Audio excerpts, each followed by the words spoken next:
And the first stop on his tour was to New Orleans, where he rented out the Elysium Theater for a week. Cool. I love this story because the standard practice at this theater, of course, was Black folk had to sit in the balconies and white folks only got to sit at the main stage. Mm-hmm. But for the week run of this show, they swapped those rules. Wow. So it was only white people in the small balcony and a sea. They said a record of thousands of people came to see that show, and it was sold out all week. Tell me what year this was again? This was in 1906. Wow.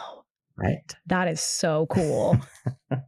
And they were living pretty large as a magician in 1906. I think they said they had their own, they had like their own private train that they used to get from gig to gig. Wow. And at one point, Alonzo Moore was making so much money, he decided to invest in his act, and he commissioned a painter to paint him a backdrop that was the interior of a cave to play into his ancestral wizard backlore. Okay. And he also hired an assistant too.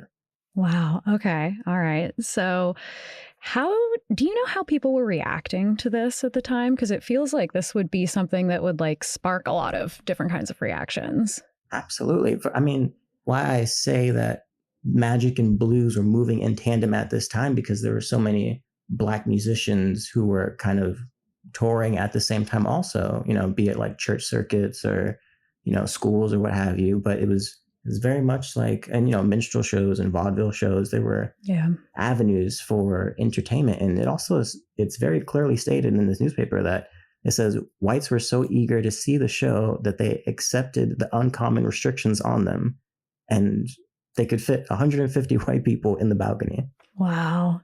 I mean, that's kind of magic in and of itself, it feels like. Wow. Yeah. I mean, and that what a testament to how incredible those shows must have been, too. Right. Around the same time, there was also a family of magicians referred to as the Armstrong family, which I am a huge fan of Ellen Armstrong from this family. The daughter, her father, John H. Armstrong, was a magician. And he also studied under a white man, but had a act where it was him and his brother for a while as like dueling magicians. But he was a cardistry specialist, which means he was really good with a deck of cards, making them vanish and all kinds of multiplications. And for those folks who don't know, the fundamental core properties of sleight of hand is obviously, the vanish, the reappear, the multiplication, and the transformation. So those are all the parameters and kind of things you have to lock into your arsenal in order to be able to go on stage and kind of truly, work with God. And cardistry was his, but what I intend to explore in my own personal research while I'm at the Seattle Public Library for my residency, where I'll be working on my own 3-episode miniseries. I think I'm going to dedicate one episode to just covering Black magicians and the history of sleight of hand. The second episode will be about Black magicians and mentalism. Okay. And then the third episode is going to be on Black magicians and escapology. Very cool. Right? Because I don't know who deemed that some white man named Harry Houdini was the godfather of escapology. I'm going to tell you right now, people have been escaping artfully a long time before this guy ever showed up. Yes, I believe that. I think that he just, Harry Houdini, not only was he white, he just struck at the right time too, I think. And it was like, sometimes it's like there's this long lineage and then the child of that lineage just ends up getting all the credit. I think we see that in a lot of ways, but it does not surprise me that he was preceded by some great performers. Yeah, I mean, actually, I sent you a photo of a gentleman by the name of James Van Der Zee. Okay. And you'll know it when you see it. It's this 6-foot something rotund Black man who is adorned in chains, and the look in his eyes says, none of these can hold me. This isn't enough, Yeah. And he was a Black magician, escape artist working in 1924. And, also, Wilmot Barclay is a Black magician who worked down in Coney Island, who was reported to have taught Harry Houdini his first cuff escape tricks. Whoa. So those are just some of the examples as to how easy it is to really just kind of erase people out of history if you want to. Right. Is escape stuff something that you are wanting to get into yourself? It 100% is. I mean, these 3 pillars that I'm exploring are kind of the fundamental pillars or the most explored avenues of Black magicians. It's definitely sleight of hand, mentalism, and escape. And I would like to be included in the conversation of Black magicians. So I'm going to do my best to make each one of them proud in each category. I have no doubt. I just want to see you like dunked into a tank. And actually, I'd be really scared. I'm going to be so scared at these escape performances by you. But I'll be there. I'll be ready to like smash the tank. Can I be your safety engineer? Chelsea, of course. All right. That's such an easy ask. Yeah, absolutely. It's settled. It'll make me feel better if I have control. More after this. Walmart Business is in the business of saving you time, money, and hassle. Whether your business started in a garage or is a garage, Walmart Business has the tools to help you get where you're going. Tools like free shipping, multi-user accounts, and just about any item your company needs. Even a double filtration cyclone dust collector. Yep, even that. Sweet. Walmart Business. It's the Walmart you love. Now for your business. Learn more at business.walmart.com. Terms apply. And now, back to the show. All right, so why don't you tell me more about the Armstrong family? I'm really interested to hear more about them. So we already went over John. He was a cardistry specialist. He also was an anti-slavery spokesman. He had been doing magic just long enough before getting his family involved to realize that if you want to be yourself and practice your craft and engage your community, the best angle is to be clean, clear, and classy. And that's the angle that he took. Okay. Yeah. The 3 C's. The 3 C's, yeah. Uh-huh. And he really targeted his show to working class Black folk who were unlikely to attend a minstrel show or a vaudeville show. Sure. Like he was very, very much of the people. And his show was educational. He had a bit where he had a frame that had sand in it, and it would be a black picture with just sand moving around in the frame, and he would snap the frame and the sand would disappear, and a photo of Booker T. Washington would appear. That's amazing. And then would he like talk about Booker T. Washington? Exactly. Oh my gosh. Wow. That's amazingly sweet. Incredible. Yeah. And his wife, Lily Bell, she played the organ, but she also helped him out as she was the family mentalist. So she would get on stage, she'd put a blindfold on and turn around. And John would walk into the crowd, pick someone at random, and he would have them reach into their pocket and pull out an object, coin, watch, fork, whatever it was. And through a coded language that the two of them had developed, she would guess correctly every time, 100% of the time, what the object was. So they had he would just speak in some kind of what sounded like gibberish to other people, and she'd be able to decode it. Mm-hmm. Okay. Mm-hmm. That's fun. It's kind of like a hot couple activity. I like it. Extremely hot couple. That's what hidden shared language. That's what we're talking about. Yeah, absolutely. Okay. All right. Let's hear more. Okay. And then their daughter, Ellen, of course, she was famous for her chalk talk act. Okay. She had a chalkboard that she would kind of walk around with. And they say in a few strokes, she would kind of depict an image, and then she would flip it upside down. A few strokes more, it would turn into something completely different. Whoa. Like one of those images that people are like, do you see a rabbit or a horse or some shit? Yeah. Exactly. And she was really good at working the room with that. Wow. And she eventually got so popular, and it became like the crux of her performance. After her dad passed away in 1939, she inherited all of his tricks, and she kept the show going. And she was the only Black woman magician touring the U.S. at the time. And she did tricks like the Miser's Dream. Do you know that one? That's a classic one. I don't think so.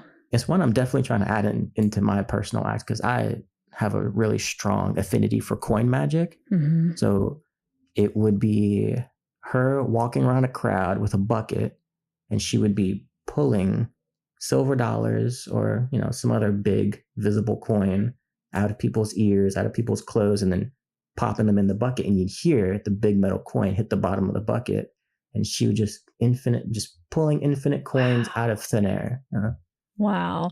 And I mean, that feels like the most classic magic thing. You know, it's like if you're playing around with a kid, you're going to, even if you don't know how to do magic, you can just pretend to pull a coin out of their ear. And it's like everybody gets it. Also, the principles of sleight of hand go so far back to like the idea of palming and hiding something in your hand so that you can still use all of your fingers, you know? Mm-hmm. They talk about like hiding shells and beads insides of people's hands at African markets. It's just so ancestrally linked. It's like the tools might change, but I feel like we're constantly doing magic. Absolutely. Okay, is that everyone in the Armstrong family? That is everyone in the Armstrong family. But now that we're on the topic of coin magic, I do have a video for you that I would love to hear your reaction to. All right, let's do it. Now, Slidini is hands down one of my personal favorite magicians. This man is cold, Chelsea.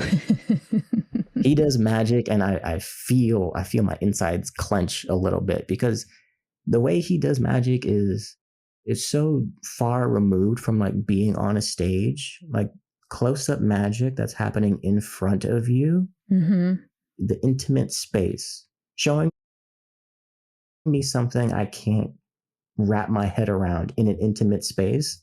That's how you get chills. Yeah, absolutely. Okay, so what I'm seeing as we're about to start playing this video, this is Slidini with Cher on the Dick Cavett show. So yes, this is we're jumping ahead in time to when Cher existed, and Slidini is a really normal looking white dude and middle-aged white dude in a boring suit, and yet. Yeah. And yet he has given you the chills, and he has made your insides clench up. So, and yet, honestly, when I first saw Slidini, I saw him do that, and then through research, I found Ellen Armstrong, and I'm like, there's no way this old white man doing coin magic is colder than this black woman from Jim Crow era doing coin magic. So if he's giving me chills, I can only imagine the heart attack Ellen Armstrong would have given me. It's for real. Fuck, you're absolutely right. Okay, so shall we? Yeah, let's do it. I know what's wrong with you. What? Too many coins. Use only 4. Now, this is very good. You should touch it. This one here. Yeah. Okay, 4 coins. This is beautiful thing. Look, 2 and 2. I have 4 coins inside the hand. He's got 4 coins. Mm-hmm. You don't know where they are? Try to guess anyway. Well, just for fun, I'll say there are maybe 4 in one hand, but probably 2 and 2. I don't know. Again, you had me wrong from the beginning. Yes. That's why I had to show you. See? Oh, okay. I know the way you look. All right. Well, I thought So I you knew a had little 2 bit. in one If I hand. have a 2 on the left, I'm going to ask you to put 7 on the right. You should have 2 there. No. Yeah? Go on. Let me see. Oh, That's right. That's so right. he just really But did the have best 2 of in all each hand. is this. See, yeah, he gaslights you every time. Oh, It's not all right. So one of his hands empty. Then he had 4 pop out of one hand, of course. God, he's got style. You know something? I'm going to use only 2. Oh, this I like myself. It's beautiful. So now he's got 2 in front I of do him. many times in my own part. I enjoy myself. I would You're too. going to like it. Look, number 1. And number 2. Watch. Okay, wow. Oh my God. No, I don't believe Wow, incredible. Yeah, he just made one absolutely vanish in a way that feels completely impossible. Yes. Oh, That's sure. what I want to I'll see be very again. happy. I'll be very happy to do. Look, Okay. number 1. Yes. And number 2. Yes. Watch. I don't understand it. But it's just so satisfying. Beautiful. Yeah. Yeah. And you know, I have a background in love and appreciation for performance art, and the archetype of the magician doing performance art, but it's the emotion that's being elicited is awe and gasp. Yeah. Incredible. Incredible.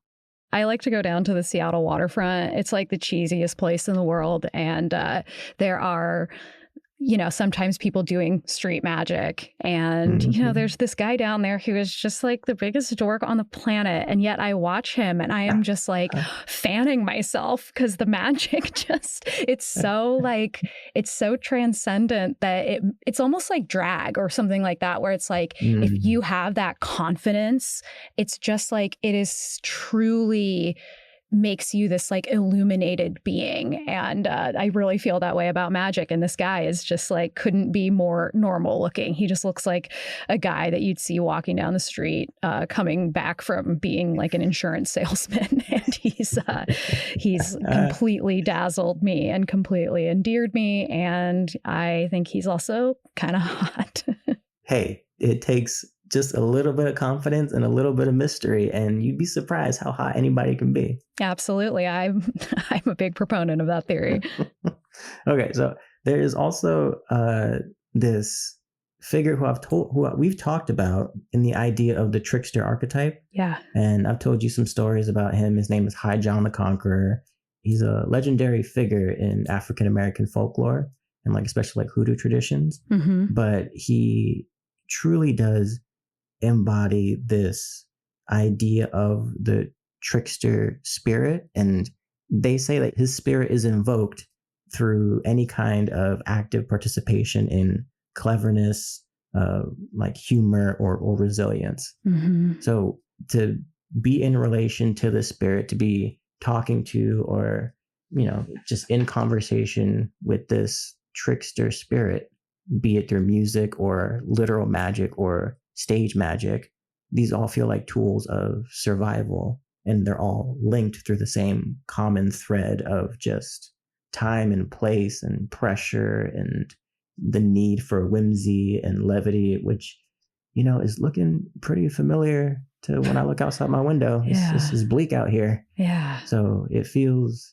really comforting to my soul to be able to tap into this, to then put on magic shows for my friends to kind of really help them tap into their whimsy. Yeah, you just like pull a bouquet of flowers out of nowhere.